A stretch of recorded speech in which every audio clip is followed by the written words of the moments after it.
ફેબ્રુઆરી 1809ના રોજ અમેરિકાના કેન્ટકી રાજ્યમાં અબ્રાહમ લિંકનનો જન્મ થયો. ગરીબ પરિવારમાં જન્મેલા લિંકન બાળપણથી જ મહેનતુ અને જિજ્ઞાસુ હતા.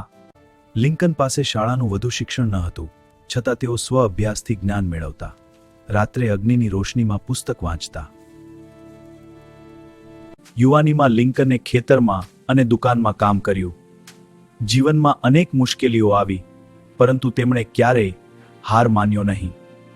માન્ય અદાલત, આ કેસમાં સત્ય અને ન્યાય જ આપણો માર્ગદર્શક હોવો જોઈએ. આ સાક્ષીનું વકીલ ન્યાય છે. તેઓ સત્ય અને ન્યાય માટે લડતા. હું સત્ય માટે લડીશ. મારા સાથી નાગરિકો, આ એક નવા જન્મની જરૂર છે. મને નૈકવી સમાજ હોવાની રીતે મારી કરે સામાર લોકો રાજકારણ કરવા માટે અવાજ ઉઠાવજો. Election results. Abraham Lincoln is our new president.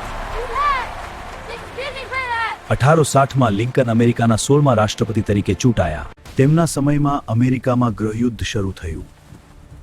દેશ બે ભાગમાં વહેંચાઈ ગયો. 1863માં લિંકને દાસ પ્રથા સમાપ્ત કરવા માટે ઐતિહાસિક જાહેરાત કરી.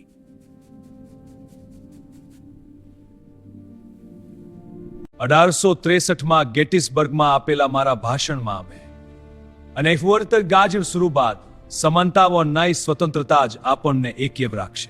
14 એપ્રિલ 1865ના રોજ થિયેટરમાં તેમની હત્યા કરવામાં આવી.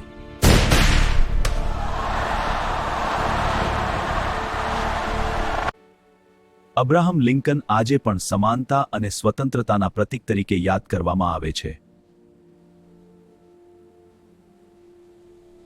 મધુસૂદન પાઠક સાહેબની યુટ્યુબ ચેનલ લાઇક અને સબસ્ક્રાઇબ કરવાનું ભૂલશો નહીં.